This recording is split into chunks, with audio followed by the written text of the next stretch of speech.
El tema que estamos viendo el día de hoy ya está respaldado en su Classroom.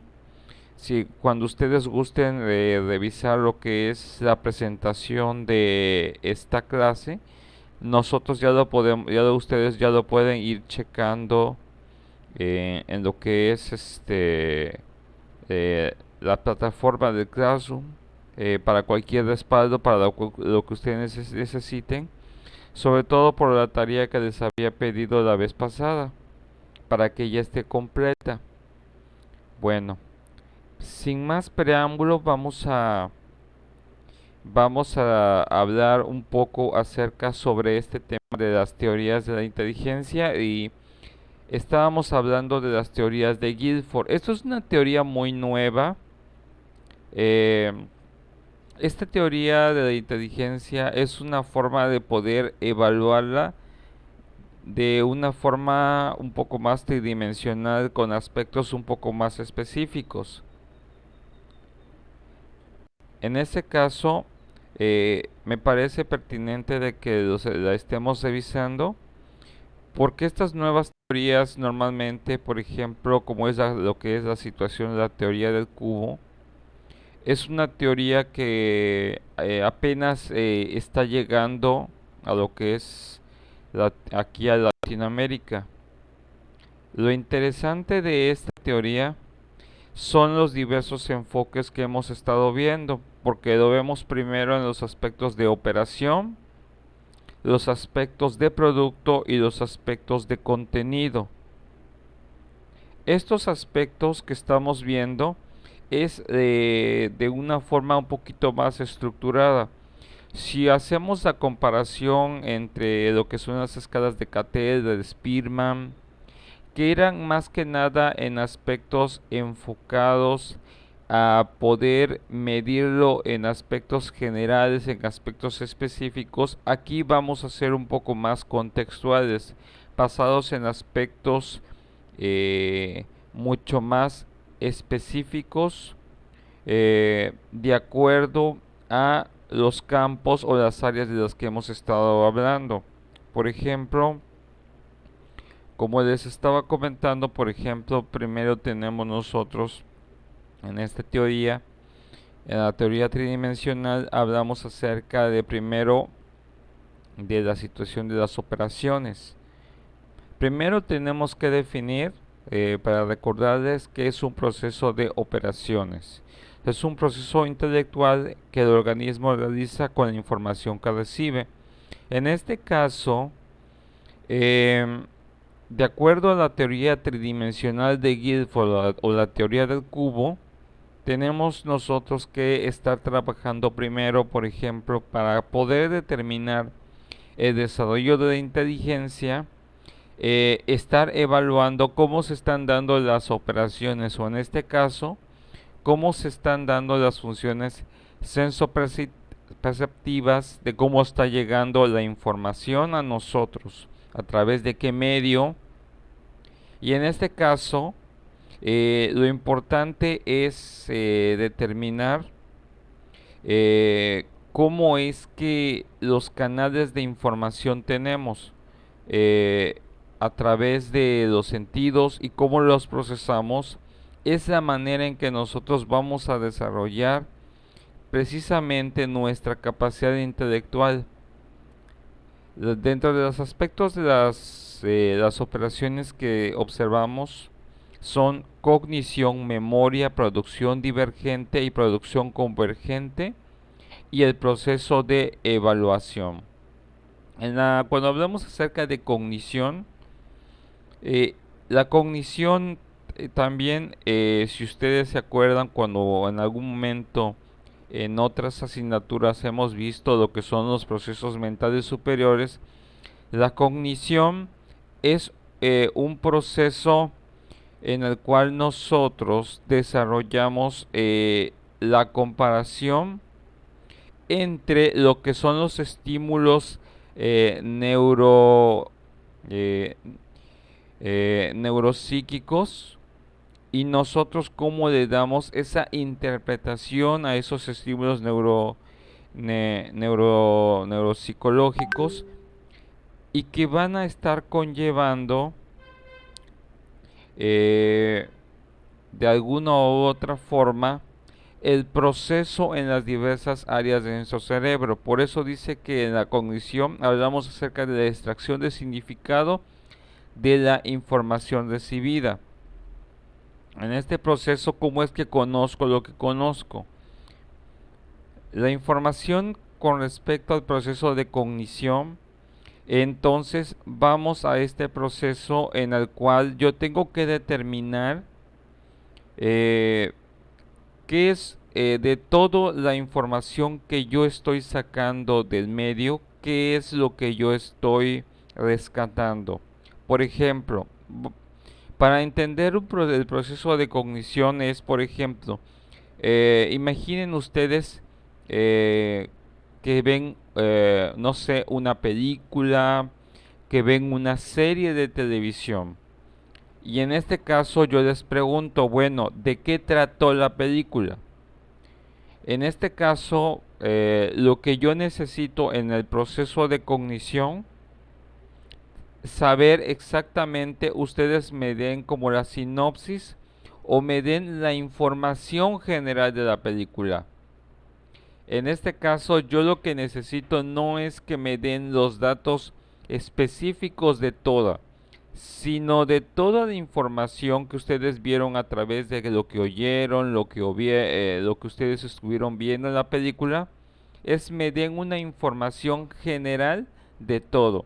De ahí yo puedo extraer el proceso de cognición que tiene cada individuo. De ahí es en donde establecemos nosotros que los procesos de cognición en cada persona son como nuestra huella digital.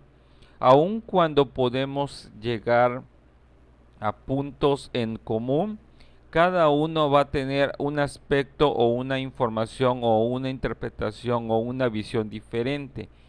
Y esa visión me habla de la manera en la que le atribuimos el significado eh, a lo que nosotros pudimos haber rescatado de ese proceso, que es, por ejemplo, ver una simple película. Por eso, muchas veces, por ejemplo, los críticos cinematográficos pueden tener diferentes puntos de vista en cuanto, por ejemplo, qué hace que una película sea buena o mala, en base a lo que haya sacado cada una de las personas, ¿sí? Así es como que cuando ustedes leen, por ejemplo, algo, o ven algo, o escuchan algo, ustedes el proceso de determinar cómo es que conocieron o realizaron el proceso de cognición está establecido por la riqueza de la información que ustedes rescatan de eso y ustedes pueden reproducirla o transmitirla a otros, ¿sí?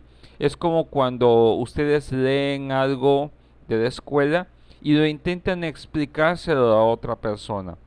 Obviamente no le van a decir literalmente lo que ustedes leyeron, pero el hecho de explicar con sus propias palabras lo que ustedes rescataron de esa lectura o de ese estudio nos habla de ese proceso de cognición. Y ahí es en donde estamos evaluando uno de los primeros aspectos, ¿sí? Por ejemplo, de ahí ya podemos decirle, por ejemplo, como cuando le pides a un niño, oye, léeme esto y explícame qué entendiste. Eso de qué entendiste, estamos evaluando el proceso de cognición. También dentro del proceso de operaciones está lo que es el aspecto de la memoria, que es el almacenamiento de información. En estas es algo muy sencillo, por ejemplo, como cuando yo les pregunto, por ejemplo, eh, ¿qué es lo que tú recuerdas de tus vacaciones que hiciste? ¿Sí? En este caso, habrá gente que tenga mayor capacidad de almacenamiento de información y otros. A lo mejor en los aspectos significativos con respecto a la persona, va a recordar ciertos aspectos que hubieron, por ejemplo, en estas 2 semanas, los más importantes y que tal vez salgan fuera de la cotidianidad o de la rutina de cada persona. Ah, no, pues yo hice esto, yo hice esto, yo hice esto, yo hice esto. Y a lo mejor olviden simbólicamente otras cosas que no mencionas cuando les pregunto, bueno, ¿qué hiciste en tus vacaciones? Y a lo mejor olvida ciertos aspectos y no es tanto que los olvide. Recordemos que la memoria como proceso u operación mental se van, son como especie de, eh, como especie de capas. En este caso, la información más significativa para la persona es lo que se almacena o se tiene más fresco o más reciente en la persona y es lo primero que la persona puede reproducir cuando le pedimos que nos hable, por ejemplo, de sus vacaciones. ¿Sí? No es que haya olvidado o lo que no haya mencionado lo haya olvidado en sí, sino que entra como en segundo plano. Y en este segundo plano se yuxtapone, o sea, en este caso se pone al frente de la persona ese recuerdo y es lo primero que nos menciona. Cuando de repente le preguntamos, bueno, ya me dijiste que hiciste esto, bueno, y fuera de lo excepcional, ¿qué cosas rutinarias hiciste? A lo mejor cuando yo le pido que me diga qué otras cosas rutinarias hizo, a lo mejor ya recuerde otras cosas que a lo mejor para la persona, pues en un principio no consideraba importante mencionar y de ahí ya estamos evaluando lo que son los recuerdos en segundo plano de la memoria. Y así establecemos lo que es cómo la persona puede catalogar qué recuerdos son los más importantes o son los más vívidos de traer a la conciencia y cuáles otros puede mantener a resguardo o puedes no ser tan importantes estarlos recordando y es esos aspectos o estos detalles que a lo mejor muchas veces con el tiempo se van perdiendo y se va perdiendo también lo que es eh, la capacidad de describir ciertas características de un recuerdo, ¿sí? Por ejemplo, por eso se dice que mientras mantengamos presente el recuerdo de algún suceso, podemos con el tiempo rescatar eh, aspectos significativos que nos lleven de nuevo o a esa imagen o a esa película de ese momento, otra vez a ese suceso que vivió la persona.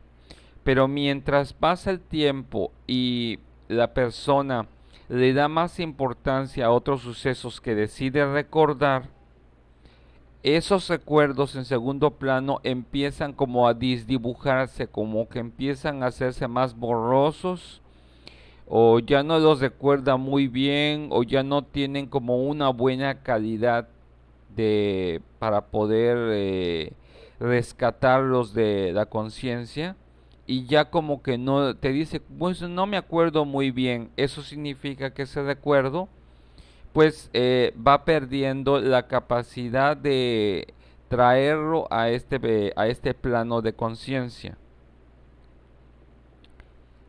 Después tenemos nosotros dentro de las operaciones también lo que son las producciones divergentes. Una producción divergente es la creación de alternativas nuevas y lógicas.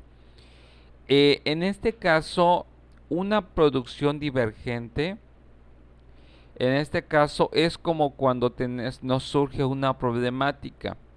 Y en este caso, eh, vamos nosotros a determinar o a poder identificar cuáles son las posibles alternativas para enfrentar esta experiencia que estamos enfrentando, esta problemática o esta situación que se nos presenta. Es como cuando de repente ustedes están en un lugar en donde nunca han estado y la situación es cómo me voy a desenvolver en esta nueva situación, qué es lo que tendría yo que hacer en esta situación que nunca antes he hecho. De ahí es en donde establecemos lo que es una producción divergente, ¿sí? Por naturaleza, en el proceso de adaptación, los seres humanos determinamos que para poder desarrollarnos tenemos que estar constantemente adaptando a nuevos escenarios o nuevas circunstancias. Y ese proceso de adaptarse a nuevas circunstancias y a nuevos escenarios es lo que llamamos una creación de alternativas nuevas y lógicas. Todo lo que vamos a estar haciendo y evaluando dentro de un proceso de inteligencia debe de ser algo novedoso, algo fresco, pero con una carga lógica. Ok, en este caso, ahí establecemos, por ejemplo, que la persona pudo haber actuado de forma inteligente o no, en el proceso de que si pudo actuar de forma coherente ante la nueva situación que se le presentó.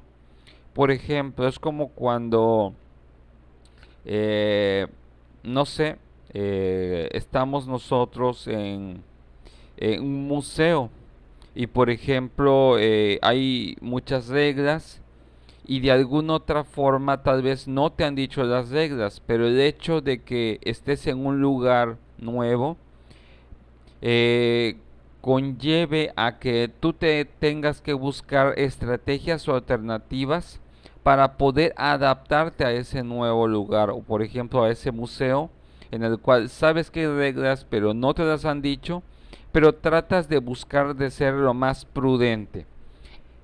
Por ejemplo, cuando estamos, el hecho de el aspecto de la virtud de la prudencia es una característica que nosotros podemos identificar de una producción divergente. De hecho, la prudencia como virtud es el establecimiento, por ejemplo, imagínate cuando tú llegas a un lugar nuevo y buscas cómo comportarte de forma lógica o de forma adecuada a la situación, al lugar y con los tipos de personas, estableces de acuerdo a esa virtud de prudencia que te puedas adaptar fácilmente a la situación o la circunstancia. Entonces creas nuevas alternativas y lógicas para hacerlo, ¿sí? Y, y de ahí establecemos este proceso. Las personas que no son prudentes, podemos establecer que a nivel de operaciones no han trabajado este tipo de característica u operación.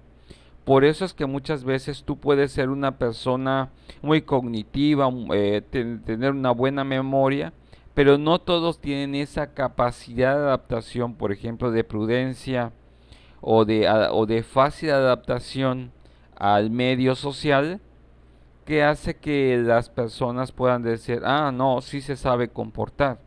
Porque incluso el saberse comportar en un ambiente nuevo habla de esto, de esta capacidad de tu inteligencia para rápidamente identificar qué hacer, aun cuando no tengas una información de qué hacer en esa nueva circunstancia. El hecho de que tú busques rápidamente cómo adaptarte habla de este proceso de la producción divergente. Cosa diferente cuando hablamos acerca de una producción convergente. En este aspecto hablamos de creación de información a partir de información dada. Es como cuando sabemos que de repente te dicen, sabes que mira, eh, tienes que exponer, por ejemplo, sobre este tema. Por ejemplo, imaginen que yo les digo el día de mañana, es el día de mañana uno de ustedes me va a exponer eh, sobre el tema del aborto, ¿ok?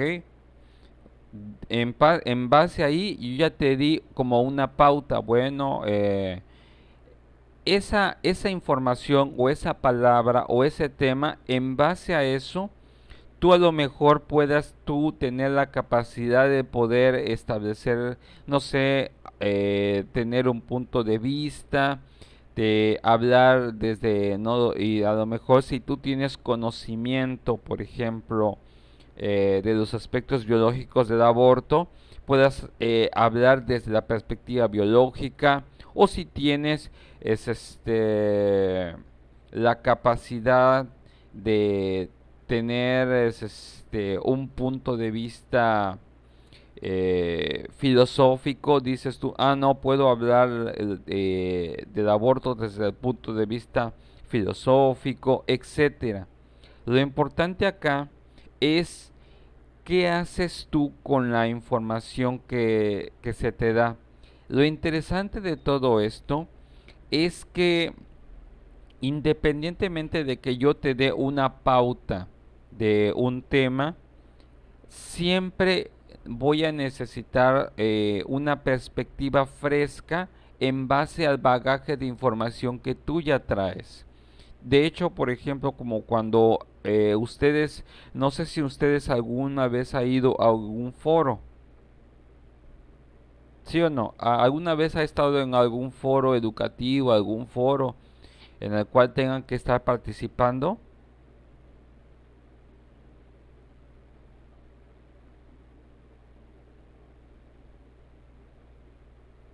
¿Alguien ha participado en algún foro? No, yo no, Ok, no. bueno, aquí lo interesante, bueno, normalmente en los foros, por ejemplo, tenemos al ponente y a veces tú puedes emitir una opinión o una pregunta. eh, el hecho de que de repente, imaginemos que terminó el ponente de dar su tema. Y en ese aspecto, por ejemplo, y abre lo que es el espacio de preguntas y opiniones. Y a lo mejor tú das tú una opinión. El hecho de que tú des una opinión en base a lo que habló el ponente, habla de tu producción convergente. Porque vas a hablar, no vas a hablar de otro tema que no sea del cual se habló en esa conferencia o en ese foro, y vas a dar tu punto de vista, das tu capacidad de análisis, tu capacidad de síntesis, y de ahí vemos lo que es tu producción convergente, porque la base es la información que se dio en ese espacio educativo o didáctico. Y lo que tú puedas producir o tú puedas aportar al foro en este caso a la audiencia como participante del foro, es la riqueza de lo que va a aportar a ese espacio, y de ahí podemos estar evaluando si tienes capacidad de opinión, si tienes capacidad de análisis, si tienes capacidad de comparación entre dos ideas y otra para llegar a una conclusión final, a una perspectiva particular. De ahí es donde evaluamos una situación interesante en la producción convergente. Cualquiera puede dar su opinión, pero el hecho de dar una opinión tiene que estar basada en aspectos de información que estén sustentados. En este caso, por eso decimos que no toda opinión habla de la persona que está informada. A veces hay personas que decimos que hablan por hablar o repiten lo que otros han dicho, pero no lo comprenden. La diferencia entre dar una opinión de algo que se te salió decir a una opinión coherente, a una opinión sustentada, es que todo lo que tú vas a estar diciendo, estás hilando toda la información o bagaje que tú has ido recabando a lo largo de tu historia educativa, de formativa, a través de otros medios de información, y tú puedes dar una opinión que pueda ser considerada como lógica, como razonable, como sustentada, ¿sí? Por eso muchas veces en un debate, en el aspecto de una producción convergente, podemos encontrar que hay gente que gana los debates y hay gente que los pierde. ¿Quién gana y quién pierde en los debates? Quien tenga la mayor capacidad de producción convergente en relación a poder analizar, sintetizar y relacionar información para dar una opinión sustentada, firme y sólida, ¿sí? En este caso, ustedes pueden darse cuenta y ustedes pueden ser jueces cuando asistan a cualquier tipo de ejercicio de debate. ¿Quién ganó el debate? Quien sus argumentos pudo sustentarlos del principio hasta el final y no pudieron ser rebatidos. Y ahí establecemos que ahí la persona, por ejemplo, tiene un nivel de producción convergente muy desarrollado, ¿sí? En este aspecto, como decimos, son estos líderes de opinión que difícilmente logras derrotarlos en una lucha de ideas, porque siempre tienen una opinión sustentada y sólida que es difícil de rebatir. Mientras más difícil sea debatir ese punto, sabemos que tiene esta capacidad a nivel de operación de desarrollar este aspecto de inteligencia. Otro de los aspectos a nivel de operaciones tenemos nosotros lo que es el proceso de evaluación, ¿ok? Que es la operación por la cual decidimos sí o no. Maestro, está pasando las diapositivas, es que se trabó en la teoría tridimensional. Estás, estaban viendo teoría tridimensional de Guilford de operaciones. ¿Están Ah, viendo bueno, esa? bueno. Sí, maestro. No, no he pasado de esta. Sigo hablando de la misma. Sí, sí, es que pensé. No, no, no, no me trabé. Es que no he pasado de esta diapositiva. Así que no, no, no se asusten. No. Eh, Cuando yo les pregunte, ¿están viendo la siguiente? Pues, y me digan que no, pues ya me dicen. Pero todavía no he pasado de esa diapositiva. Nada más,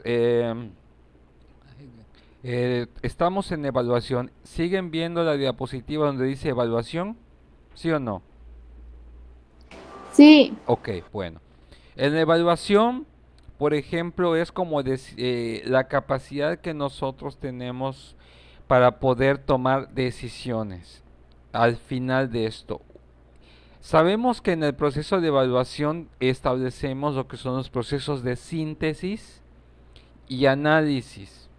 Ya sea que no importa cuál es el orden, si en base a una síntesis después haces un análisis o de un análisis una síntesis, lo importante es cuál va a ser la respuesta o cuál va a ser el actuar del sujeto entre decidir si sí o no a la situación que se te está presentando. En este caso vamos a ponerlo en algo muy sencillo, que todo se entiende.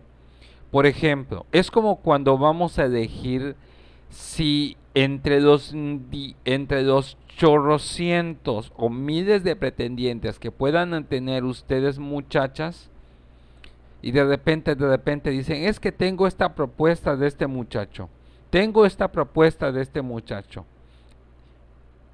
En este caso, y de repente imagínense que ustedes en esto, no sé, dos muchachos les están pidiendo que ustedes acepten o tomen la decisión de darles la oportunidad o el privilegio de que ustedes sean sus novias. Ahí se establece la capacidad para poder establecer una buena evaluación de la situación, ¿sí? La situación interesante es, por ejemplo, cuando tú dices sí o no a la persona, es valorando desde el punto de vista intelectual. Si tú estás valorando todas las situaciones con respecto a, a la persona, a las circunstancias, porque ves el pasado, el presente y el futuro.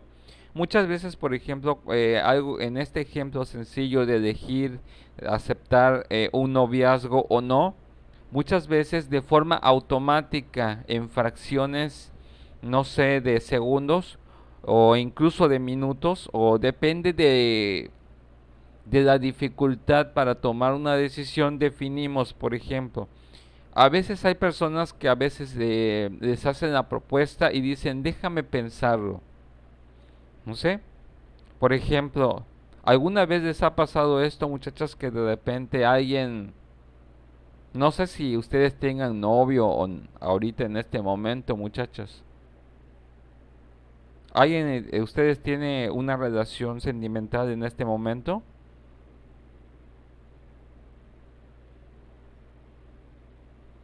¿Sí o no? Vamos a hacer un pequeño, no voy a evidenciar a nadie, nada más quiero saber si tengo entre mis estudiantes gente que ya tenga una relación de pareja, o todos están ahorita solteras. Sí, maestro. Que sí. ¿Quién Eh, tiene pareja? en una relación. Ok. Eh, ¿Cuánto tiempo tardaste para tomar la decisión ante la proposición?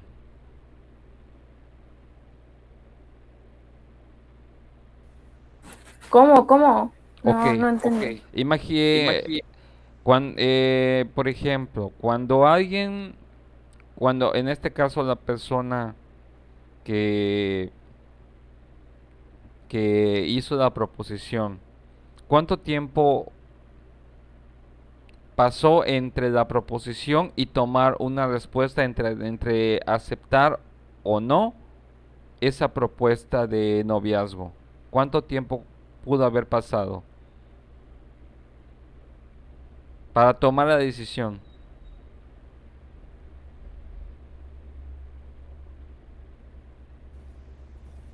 O sea, la decisión de que me pidan, ¿no?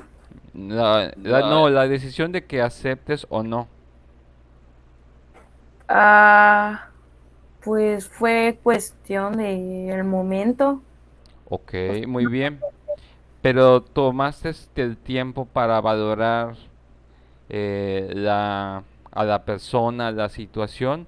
No sé, Ah, segundos o minutos. pues minutos. Ok, interesante.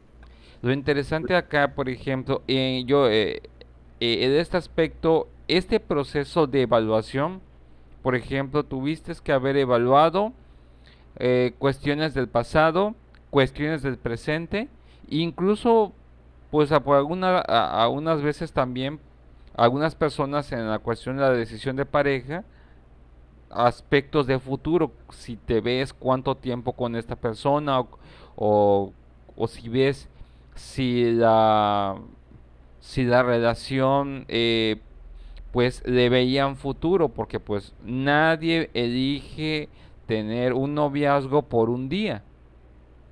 Pues yo no conozco a alguien que nada más los niños pequeños son los que de repente le dicen a su compañerita, ¿quieres ser mi novia? Sí, a lo mejor, y al final del día ya dejaron de ser novios, pero normalmente ya estamos, cuando somos adultos, el hecho de que nosotros ya dejamos, ya digamos, bueno, pues voy a tomar unos minutos para pensarlo, meditarlo, pues también tomamos varios aspectos, porque es evaluar todos los aspectos para tomar una decisión, sabiendo de que eso va a tener pues consecuencias y va a tener de alguna forma aspectos a esperar en aspectos de futuro. ¿Sí? Porque la decisión de sí o no está entre los aspectos que ya tienes y los aspectos de lo que tú esperas en un futuro con respecto a esa respuesta. O lo que tú estás esperando, las expectativas conforme vaya avanzando la relación, de si se cumplen las expectativas o no. Este mismo ejemplo sucede, por ejemplo, como en muchos otros aspectos de nuestra vida, como cuando elegimos nosotros, por ejemplo, estudiar psicología. Por ejemplo, no sé, hay ahora otra persona eh, eh, que, que quiera participar y que me diga cuánto tiempo tardó en evaluar estudiar entre psicología y otro tipo de carrera. Alguien más que quiera participar en la clase que diga, ah, bueno, es que estaba entre esta y otra carrera.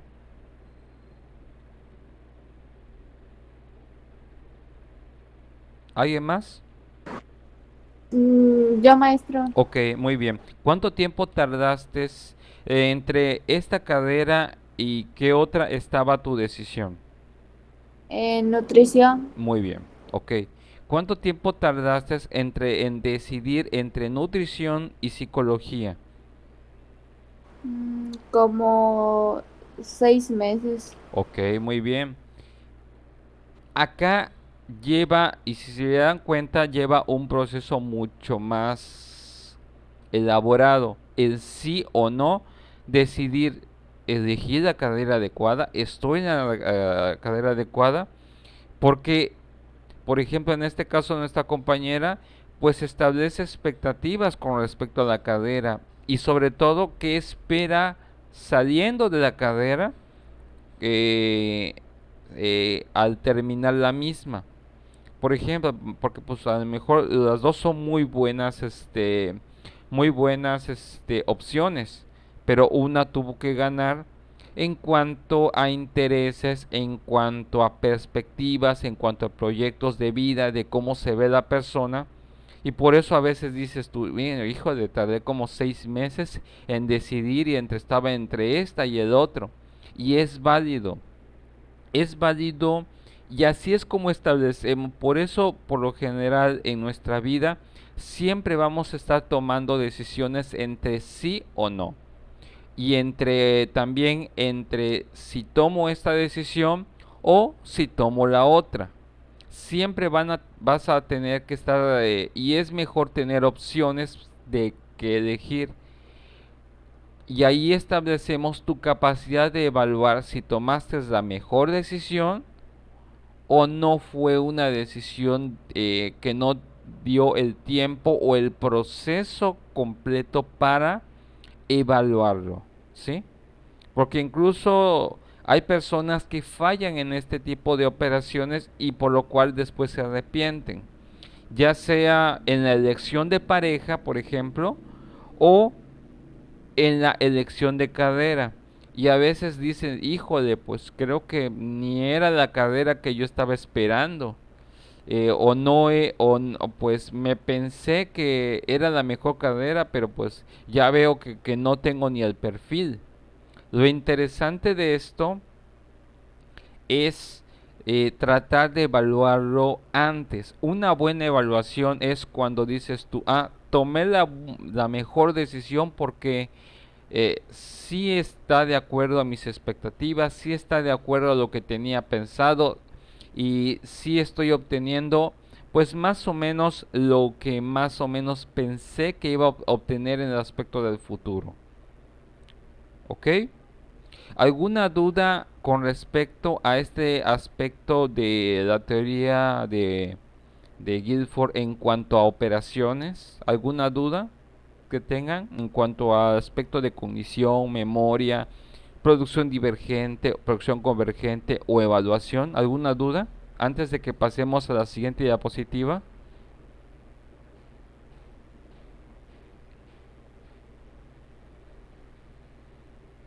¿Sí o no?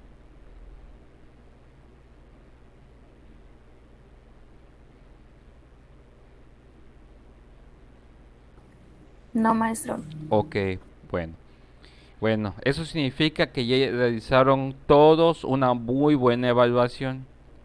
Bueno, ahora vamos a otro tipo de dos caras, que son los contenidos. En los contenidos hablamos de los tipos de información, ¿sí? Según la teoría dice que nos hablamos aspectos figurativos, ¿ok? Simbólicos, semánticos y conductuales. En el figurativo dice que es la información que se percibe directamente del exterior o bien se recupera de la memoria en forma visual o auditiva. En este caso, ¿alguna vez han escuchado la frase, nada es verdad, nada es mentira, todo depende del cristal con el que se mira? ¿Alguna vez han escuchado esta frase? ¿Sí o no? No, maestro. Bueno, esta frase habla acerca de la relatividad entre la realidad, entre lo que entiendo y lo que es real. De hecho, acá establecemos un principio filosófico en base al aspecto del contenido figurativo, de que todos tenemos nuestra versión de la verdad o nuestra versión de la realidad en base a la información que percibimos del exterior, el aspecto sensoperceptivo. ¿Qué estoy obteniendo de la información del exterior? Por ejemplo, no es lo mismo que yo tenga, por ejemplo, disminución de la capacidad de escucha y yo tenga dificultad para poder malinterpretar cierto tipo de cosas, ¿sí? Por ejemplo, a lo mejor eh, yo no escuché una palabra en una conversación y mi cerebro, que tiene, de acuerdo a la ley de la Gestalt,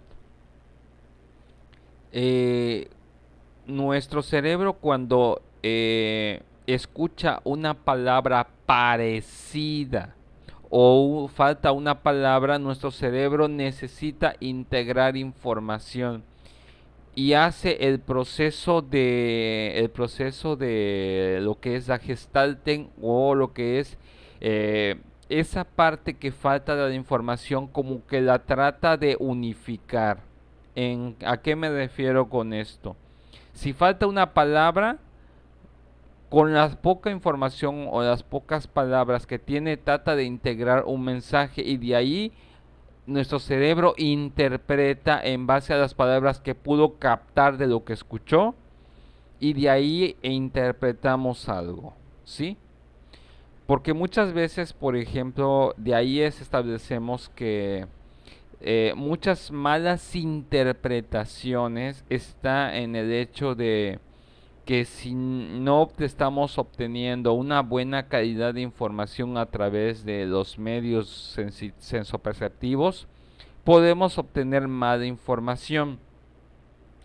Pero también yo tengo que estar evaluando, por ejemplo, si la calidad de esa información a través del medio, ya sea, por ejemplo, visual, auditivo, táctil,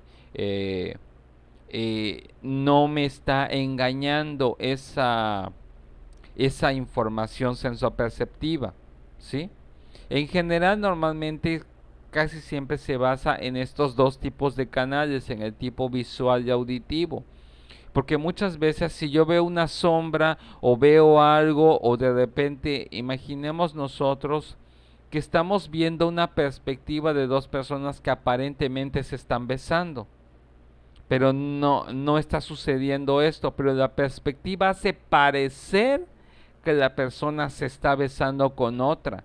Y podemos, nuestro cerebro, de acuerdo a la Gestalt, automáticamente esa imagen la integra y ¡pum!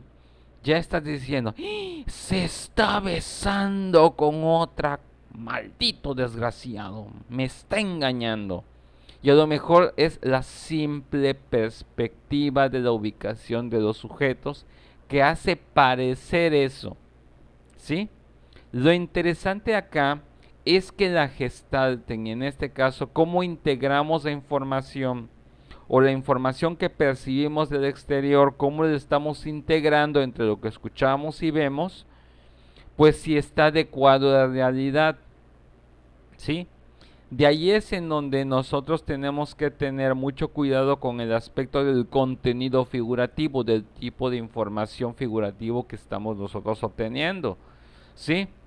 Porque muchas veces, por ejemplo, por este tipo de aspectos podemos nosotros malinterpretar la información y malinterpretar las cosas, y de ahí nos metemos en problemas.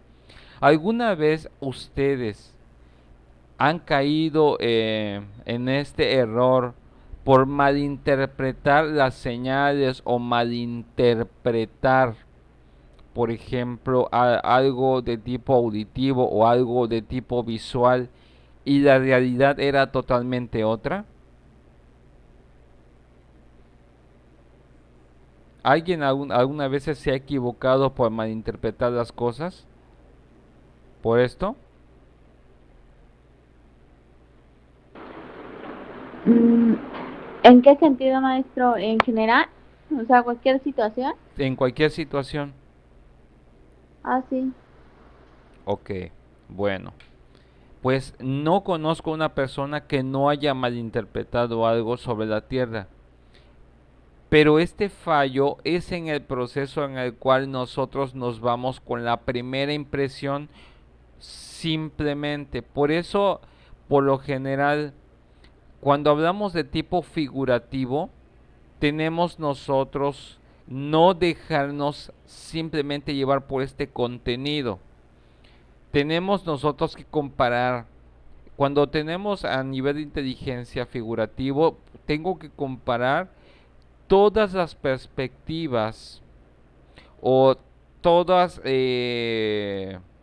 las condiciones para valorar si lo que estoy oyendo, si lo que estoy viendo es verdad, y no dejarnos guiar por la primera impresión o la primera imagen o lo primero que escuchamos.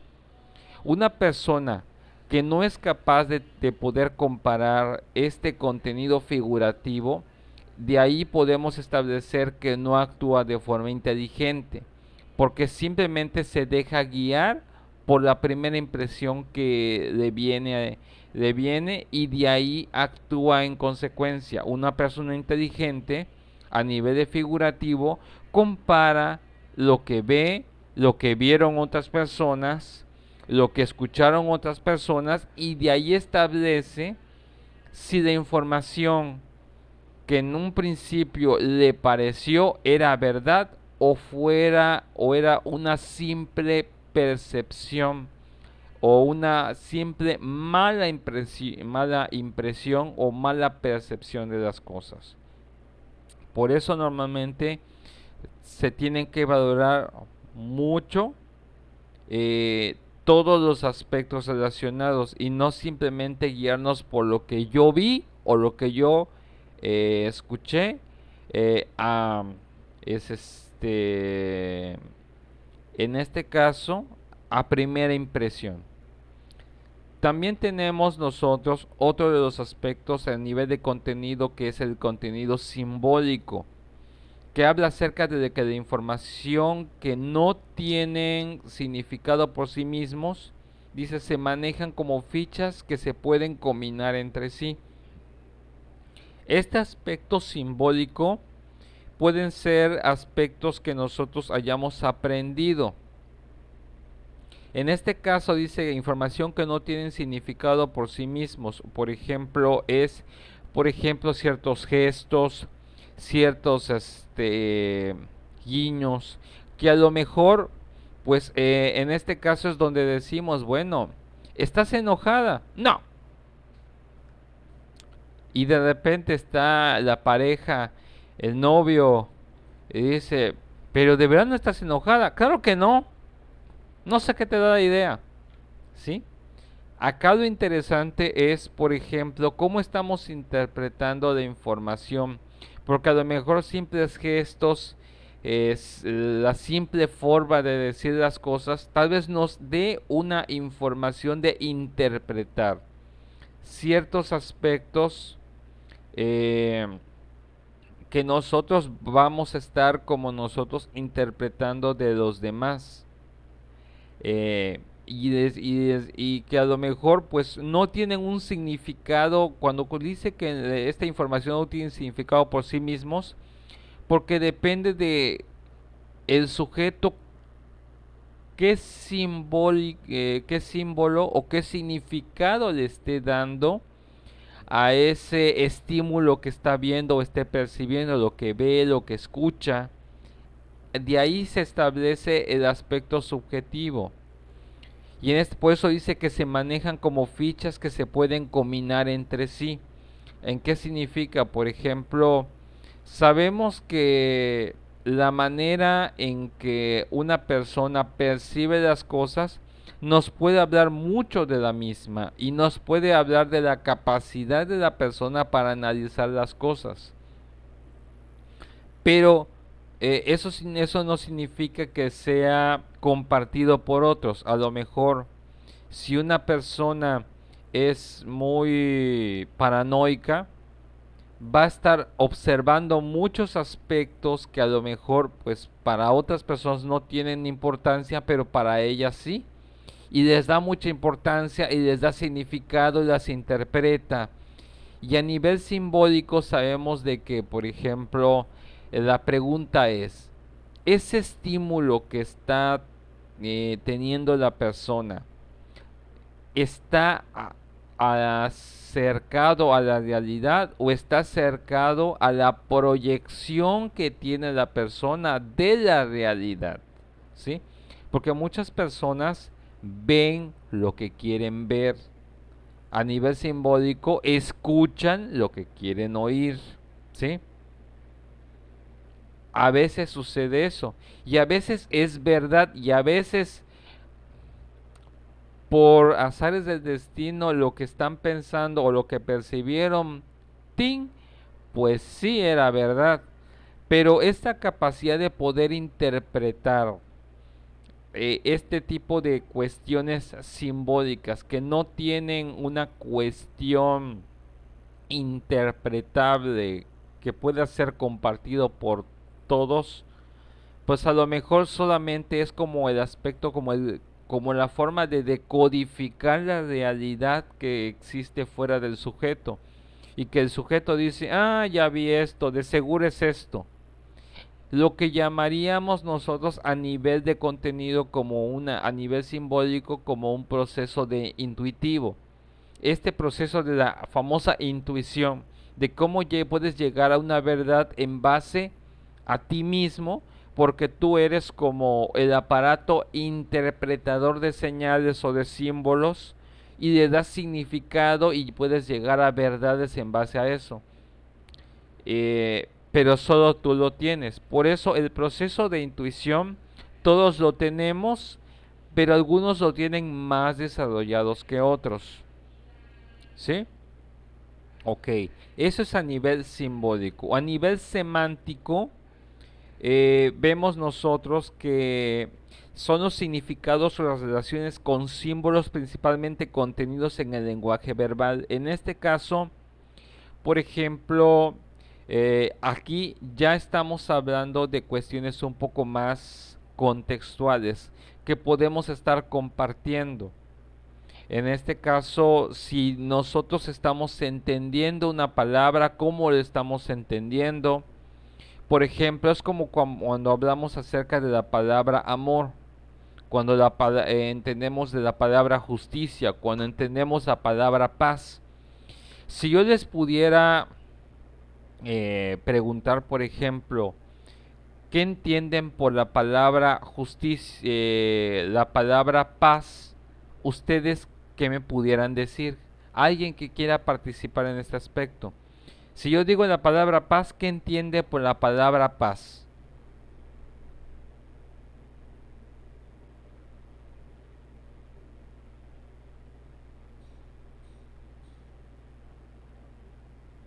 ¿Alguien que quiera participar? No sé, maestro, tranquilidad. Ok. Ujú. Tranquilidad, muy bien. Bien. En este caso, nuestra compañera estableció algo muy interesante. Dije la palabra paz y automáticamente a nivel de inteligencia, de acuerdo a tipo de contenido y tipo semántico, lo relacionó con un estado mental. Sí, efectivamente la paz puede entenderse en un contexto o en un tipo de, también como un tipo de estado mental. Sí, existe la paz como un estado mental de tranquilidad. Y es verdad, ¿sí?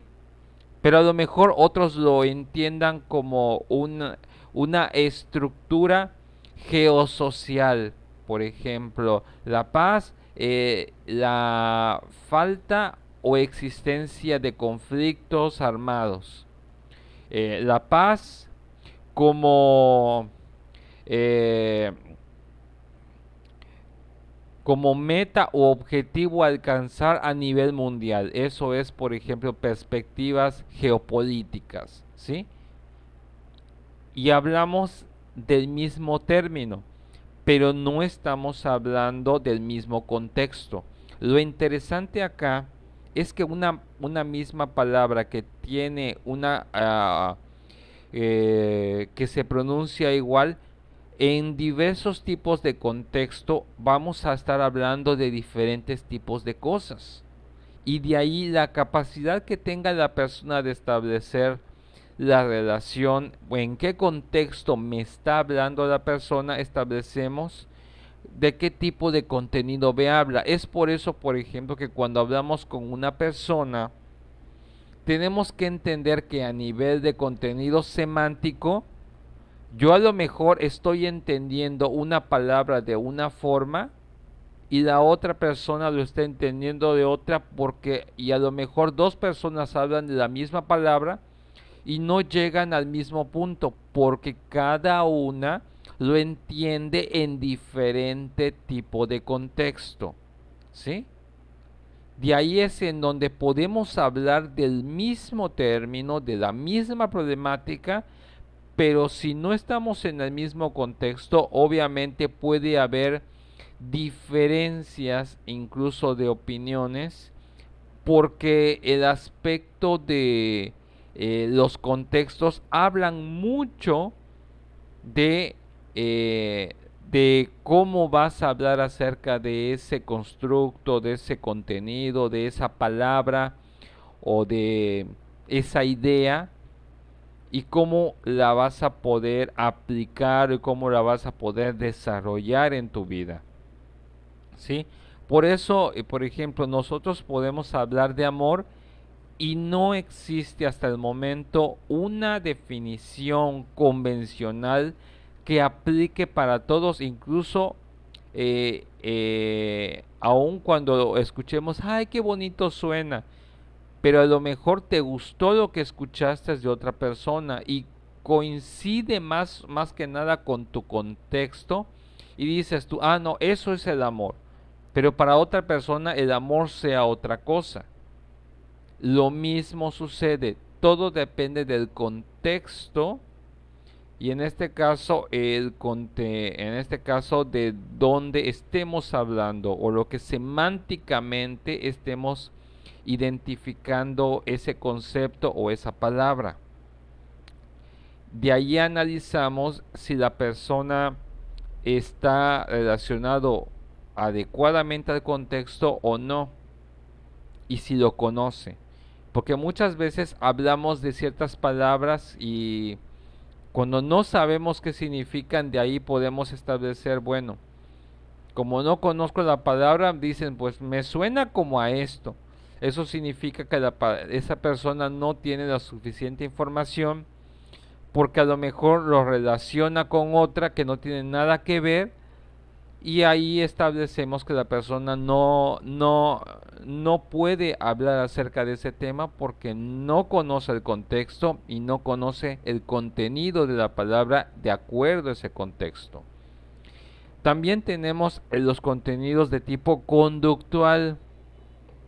Ojo, que es la información implicada en las interacciones entre individuos, en los gestos o expresiones, intenciones, etc. En este caso, va muy relacionado todos los aspectos figurativos, simbólicos, semánticos y conductuales.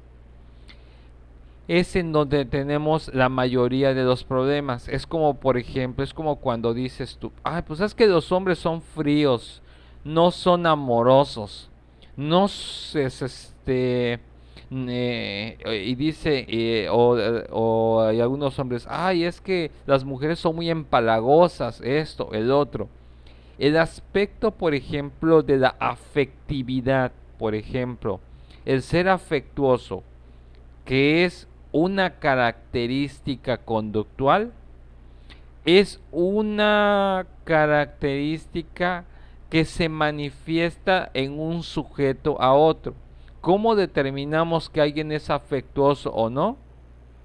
En base a nosotros. Muchas veces proyectamos nuestro nivel de afectividad que tenemos y lo que esperamos nosotros recibir a nivel de afectividad está en base a lo que supuestamente nosotros hacemos con los demás. De ahí es en donde está el proceso de reciprocidad y donde nosotros construimos a nivel intelectual, es que no te quiere, amiga. No te quiere, amiga, porque si no hace esto, esto y esto, no te quiere, amiga. Ahí hablamos acerca de un contenido conductual que interpretamos, ¿sí? Pero de ahí establecemos muchos aspectos subjetivos y de ahí a que establecemos la mayoría de los contenidos figurativos, simbólicos y semánticos y conductuales tienen mucha carga subjetiva, ¿sí? Y en este caso podemos entender lo que a nivel de contenido es en donde podemos encontrar la mayoría de las dificultades y las diferencias entre una persona y otra. Y donde incluso aquí es en donde a nivel de contenido tenemos muchos tipos de problemas. Porque si malinterpreta las señales, si malinterpreta los signos, si malinterpreta los aspectos semánticos y si malinterpreta las manifestaciones conductuales, pues tenemos nosotros una bomba de tiempo para que se creen conflictos. Y de ahí es el surgimiento de la mala interpretación de todo, porque no es solamente un aspecto, son todos. Hablamos de lo que percibimos, hablamos de los símbolos que atribuimos, o los significados, hablamos acerca de los contextos en los que hablamos acerca de un mismo tema y hablamos acerca de las manifestaciones de cómo la persona se comporta y decimos, es que, pues, ay amiga, pues no te quiere tu novio, no te quiere. Porque si te quisiera, hiciera esto. Si te quisiera, mira, verías esto. Si te quisiera, haría esto. ¿Han escuchado amigas que dicen eso? ¿O amistades que digan eso?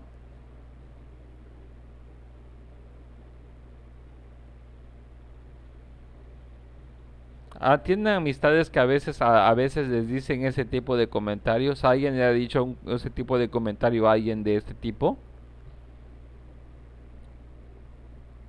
¿Sí o no? Sí. ¿Tienen la verdad? Puede ser que sí, puede ser que no, puede ser quién sabe. Pero lo interesante acá es que si solo nos basamos a nivel de análisis, a nivel de síntesis, a nivel intelectual, y nosotros llegamos y analizamos a nivel intelectual solo en base a contenidos y no vemos los otros rubros, podemos tener un nivel parcial de inteligencia. Por eso muchas veces, por ejemplo, el aspecto interesante de acuerdo a la teoría tridimensional de Guilford es checar que todos los aspectos se embonen. Si todo embona, pues de ahí ya establecemos nosotros que estamos llegando a una verdad. Pero si algo no cuaja dentro de los aspectos que estamos viendo, pues de ahí empezamos a sospechar que algo nos falló, alguna parte de estos aspectos no evaluamos o no les tomamos el cuidado de evaluarlos adecuadamente. ¿Alguna duda con este aspecto de los contenidos de acuerdo a la teoría tridimensional? Si no, para pasar a la siguiente diapositiva.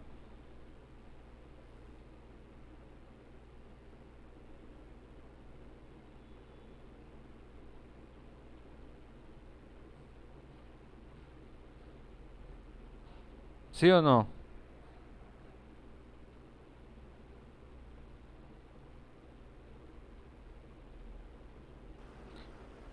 Solo escucho a las muchachas. Ahora quiero escuchar a los muchachos. Muchachos, ¿están entendiendo esto?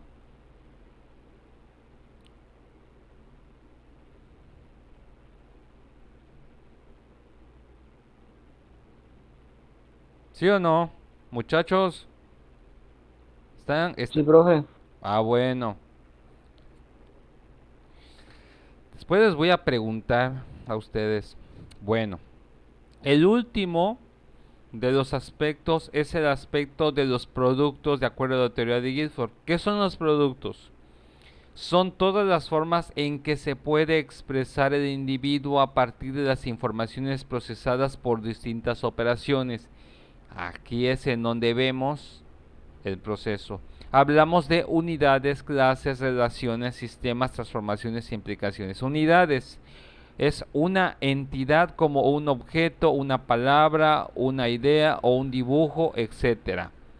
En base a los aspectos que habíamos estado comentando en cuanto a contenidos, en cuanto a operaciones. Bueno, ya realizaste tus procesos de operaciones, de cognición, memoria, producción divergente, convergente, evaluación. Ya pasaste por el aspecto figurativo, por el aspecto simbólico, por el aspecto semántico, por el aspecto conductual. Ahora, ya que pasaste por esos aspectos, lo que estás haciendo o la palabra que sale de tu boca es la evidencia de si realizaste un adecuado proceso intelectual entre comparar entre estos aspectos, entre lo que hablamos de a nivel de operaciones y a nivel de contenidos.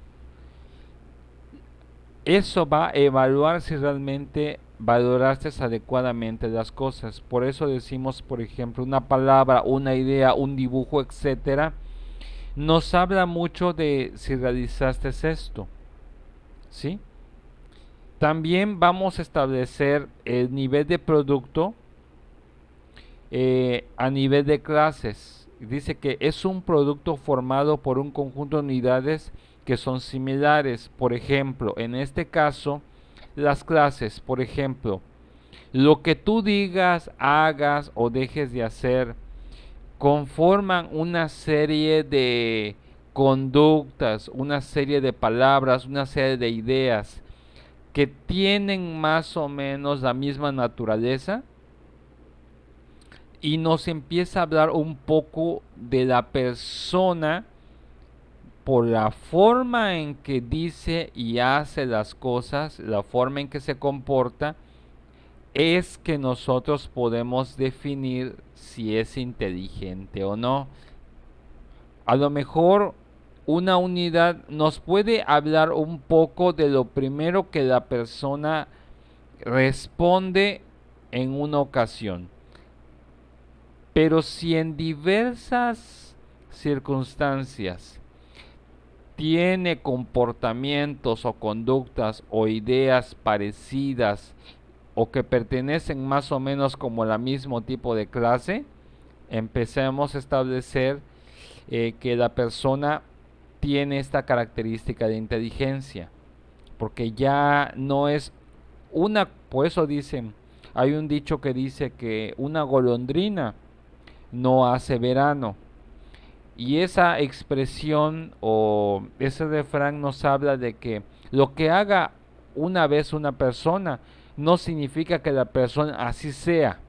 Pero si la persona tiene ese mismo comportamiento, ese mismo tipo de respuesta o similares respuestas en diversos tipos de circunstancias y es más o menos de la misma naturaleza, ya nos empieza a hablar de lo inteligente que sea la persona para actuar. Porque recordemos, la persona no es inteligente por el proceso o por el contenido que maneje, sino por lo que haga con ese proceso y con ese contenido. De ahí establecemos la evidencia de la inteligencia de una persona por las clases. También lo establecemos por las relaciones. Una relación dice que es una conexión observable entre elementos, por ejemplo, dos nombres que están ordenados alfabéticamente, la relación familiar, entre parientes, etcétera. A nivel de inteligencia, a nivel de productos, por ejemplo, si en situaciones similares o parecidas lo soluciona más o menos bajo los mismos esquemas, bajo los mismos caminos, o las alternativas de solución o los tipos de respuesta conductual que tiene son parecidas, establecemos entonces esta persona pues establece su nivel de inteligencia para en diferentes tipos de circunstancias y contextos puede adaptar una misma respuesta o un grupo de respuestas a ese tipo de circunstancias para responder de forma efectiva, de forma eficaz, de forma eficiente o no. Lo interesante acá también lo establecemos por el tipo de relaciones que establece. O si lo que le resultó en una cosa lo prueba en otra circunstancia y da resultado, establecemos esta capacidad que tiene la persona para poder rápidamente buscar una solución, ya sea a través de una pregunta, a través de una respuesta, a través de una conducta, una actitud, etcétera. Sabemos que puede establecer relaciones. Cuando hablamos a nivel de sistemas, que es el conjunto de 3 o más elementos de información organizados, por ejemplo, establecemos si la persona puede establecer una serie de pasos. Normalmente, por ejemplo, sabemos que a nivel intelectual ya obtuviste a nivel de operaciones, ya tuviste el contenido. Ahora, cuando hablamos a nivel sistemático, es que ya hay un nivel operacional para responder, en el cual la persona tiene un conjunto de elementos de información organizados. En este caso ya tiene organizada la información, ya la analizó, ya la sintetizó y ya sabe cómo actuar de forma adecuada ante dicha situación al haber analizado, al haber comprendido, al haber valorado y evaluado completamente todo lo que vino a él o ella, y puede de alguna otra forma saber responder. Normalmente, por ejemplo, una persona que tiene una capacidad de organizar, una capacidad de ordenar, una capacidad de planeación, establece a nivel de producto que tiene un sistema. Por eso decimos nosotros que la mayoría de las personas que tienen sistemas como productos de acuerdo de inteligencia son por lo general lo identificamos con personas que tienen órdenes, sistemas, planeaciones o programaciones para actuar de formas establecidas, ¿sí? Ya sabemos que la persona, tú le das algo y automáticamente su sistema que ya que establece de información en base a todos los demás procesos, automáticamente ya te da un resultado más eficiente. De ahí es donde en los trabajos buscamos personas, mm, eh, sobre todo a niveles gerenciales. No nos interesa a nivel de gerencial una persona que sepa cómo hacer un trabajo de tipo operativo o de tipo obrero. Nos interesa una persona que tenga la capacidad intelectual para resolver problemas y establecer programas para prevenir que se presenten problemas en un futuro y hacer más eficiente el trabajo o la situación o la condición que se presente. De ahí es cuando nosotros, por ejemplo, como psicólogos, tenemos que ir estableciendo, en este caso, y construyendo nuestros sistemas, nuestras programaciones, nuestras planeaciones de qué hacer ante determinadas circunstancias dentro de nuestros ámbitos de trabajo, ya sea en el educativo, clínico, social, industrial, etcétera. Tenemos que ser capaces de poder establecer estos sistemas para poder ser más eficientes. Mientras más eficiente sea este sistema o esta organización en la persona, esa persona va a ser elegida para funciones de confianza, porque en la mayoría de los trabajos a la gente no les interesa que las personas trabajen. En la mayoría de las personas, en muchos trabajos, lo que les interesa es que el problema que se les presente lo solucionen, saquen la situación, salgan del problema y lo solucionen. Eso habla de un nivel de madurez, un nivel de desarrollo intelectual amplio, ¿sí? Eso es lo que se evalúa. Que si tú le presentas una problemática, la persona establece su sistema de información, lo organiza y automáticamente te da el resultado en base a ello. Y es un resultado correcto y establecemos que es una persona inteligente porque lo pudo resolver. Transformaciones. A nivel de transformaciones hablamos cualquier cambio en un elemento de información ya dado. O en este caso, por ejemplo, es como cuando nosotros a nivel de producto le damos algo a la persona y rápidamente ya incluso ya lo entendió, ya lo comprendió e incluso puede darnos de la información que le estamos dando, nos puede dar una información nueva, otra perspectiva, otra versión de la misma información, pero ya realizó dentro de su cabeza ese proceso intelectual de transformar la información y poderle dar otro enfoque. Es como cuando yo les digo, bueno, en el libro aparece esta información, ¿cómo lo puedes explicar de otra forma para que sea más entendible? De ahí establecemos que habrá personas que tengan capacidad de transformación de información para más rápido que otros o más eficiente.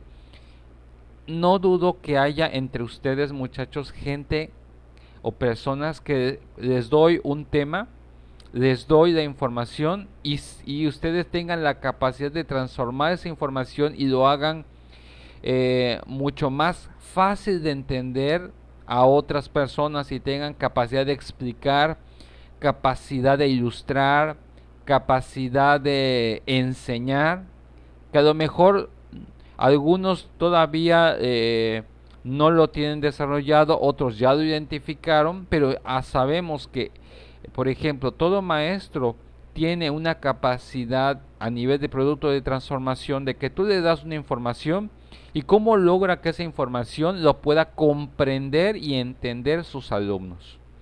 Eso es una capacidad intelectual a nivel de producto. y también establecemos a nivel de implicaciones. ¿Sí? Las implicaciones hablamos de los elementos de información que son sugeridos por otros ya dados. En este caso, ¿qué es una implicación? En este aspecto es, por ejemplo, de la información que tú tienes, lo asocias con información de otros. De ahí es cuando decimos, por ejemplo, es lo que yo leo, lo que otro compañero me explica, lo que en otro artículo veo que me dicen, y yo puedo de alguna otra forma implicar toda esa relación.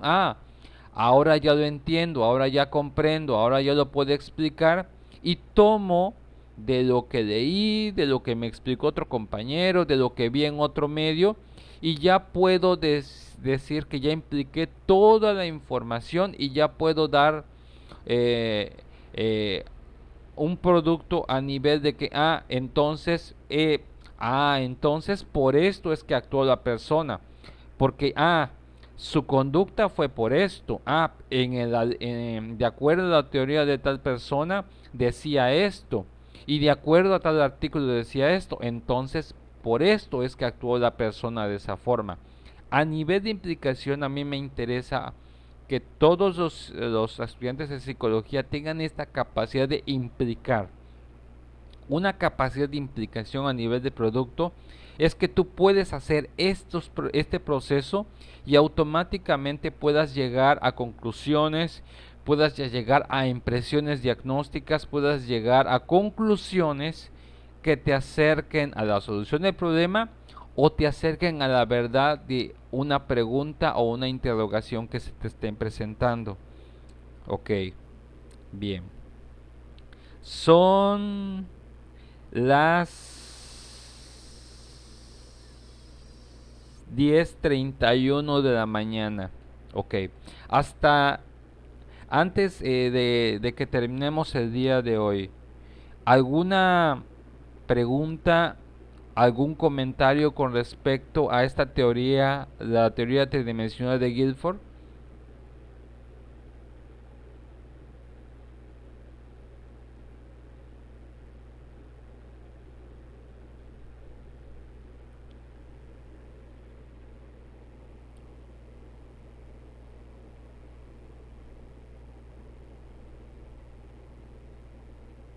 No, maestro. Perfecto. Bien, la siguiente clase ya debemos de estar terminando este tema. Por lo que ustedes están viendo, el tema ha sido un poco largo, pero me interesa mucho que ustedes vean todas estas perspectivas antes de que podamos terminar por completo la tarea de el mapa mental, porque es el mapa mental de todo este tema que hemos estado viendo. De todas formas, en base a lo que hemos estado explicando, ustedes ya pueden darse más o menos una idea de cómo poder armar su mapa mental o su cuadro sinóptico. Me interesa más un mapa mental que ustedes me hagan una línea de tiempo. Cuando terminemos bien este tema, eh, la siguiente clase estaremos viendo, por ejemplo, algunos aspectos de las teorías, de otras teorías cognitivas con respecto a teorías de inteligencia, ¿sí? Y por ahorita quedaríamos hasta aquí la explicación del día de hoy, ¿sí? Eh, Les pido por favor que para la siguiente clase estemos puntuales para estar terminando y podamos terminar mejor este tema. Si tienen dudas, muchachos, muchachas, no se queden con las dudas. Si tienen comentarios antes de que pasemos a los siguientes temas, háganlo. Recuerden, esta es una teoría nueva, es nueva, no la conoce mucha gente, esta teoría de Guilford. Pero espero que les ayude a ustedes a poder evaluar mejor lo que son los aspectos de la inteligencia, que muchas veces porque ya muchas teorías como las teorías de Cattell, las teorías pues de Spearman, eh, son teorías que han tenido mucha relevancia a nivel de pruebas psicométricas en cuanto a lo que manejamos en Latinoamérica, pero